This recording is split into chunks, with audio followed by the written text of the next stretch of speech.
Welcome to The Bottom Line. I'm your host, Bruce Boswell. If you haven't, please take a moment to subscribe to the page. We appreciate your support. Here's an inside look at attorney Ben Crump speaking at Tyre Nichols' funeral. Y'all give it up for one of the greatest mountain climbers in America today, Reverend Al Sharpton, mountain climber. Thank you for being a mentor and just a person who always answers the bell. A lot of these families here, Reverend Al, you answered the bell for when many people wouldn't answer the bell. We know the big names that became hashtags, but for every George Floyd, for every Breonna Taylor, for every Ahmaud Arbery, there are 100 other nameless black people who've been killed in America that nobody remembered, but you answered the bell, Reverend Al Sharpton, and I want to say thank you publicly.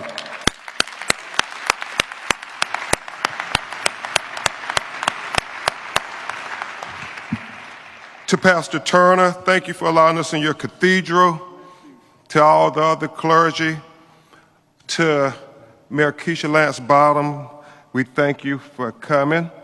To Congresswoman Sheila Jackson Lee, who told Rovon and Rodney that not only is she going to reintroduce the George Floyd Justice and Policing Act right after the State of the Union address, but she is also going to have a Tyre Nichols duty to intervene in that legislation. So thank you.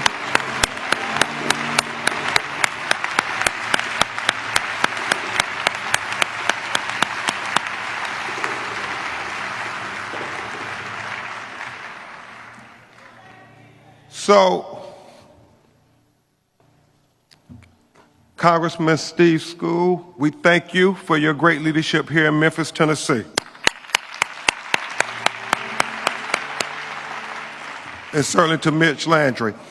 And I would be remiss, Reverend Al, if I didn't acknowledge yet again the highest ranking African-American woman in United States history, the Vice President of the United States, Kamala Harris, who did not think it robbery to take time out of her busy schedule to come and comfort this black mother who lost her child unjustly. Thank you, Madam Vice President. We will never forget this day. And then I want to acknowledge some of the activists and the local activists here in Memphis, Tennessee, who were here before I even got here. I want you all to stand and be recognized, because without you local activists, we would not have heard about Tyre Nichols.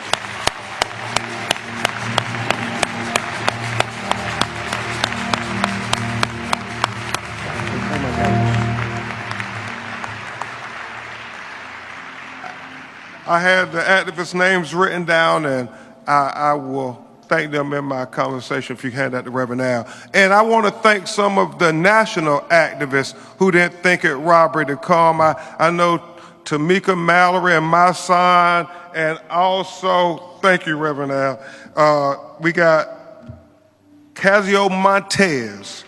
We got Paula Barris. We got Hunter Dempster. We got Amber Sherman. We got L.J. Abraham. We got Frank Gotti. We got Pam Moses. We wouldn't be here without you activists, so thank you.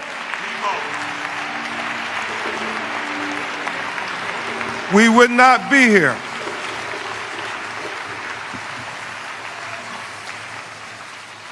A lot of times we always acknowledge the people the high positions, but it's the people who on the ground on the front line, like you taught me, Reverend Al, who make the difference.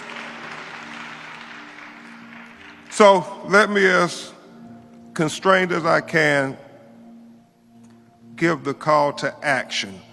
I do so on behalf of my co-counsels, Antonio Ramanucci, Ernestine Doris, Van Turner, the NAACP president, local here in Memphis, Attorney Chris O'Neill, Attorney Natalie Jackson, Attorney Sue Ann Robinson, our whole team, Kareem Ali.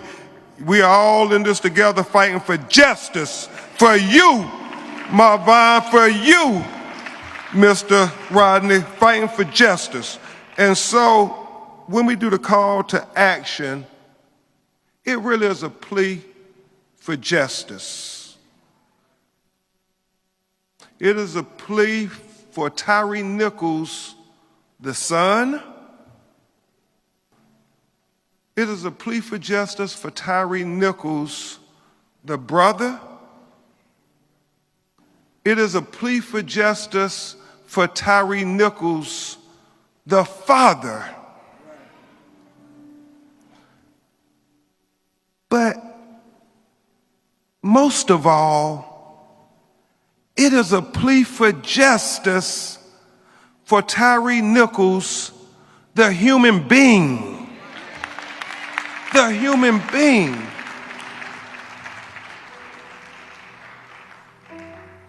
And when we watch, we don't see the Memphis Police Department Scorpion Unit extend 1 ounce of humanity during that 1 hour and 7-minute video. Ask your neighbor, why couldn't they see the humanity in Tyre? Turn to your neighbor and ask them that. Why couldn't they see the humanity in Tyre? For his mama. Turn to your neighbor again and ask them, why couldn't they see the humanity in Tyre?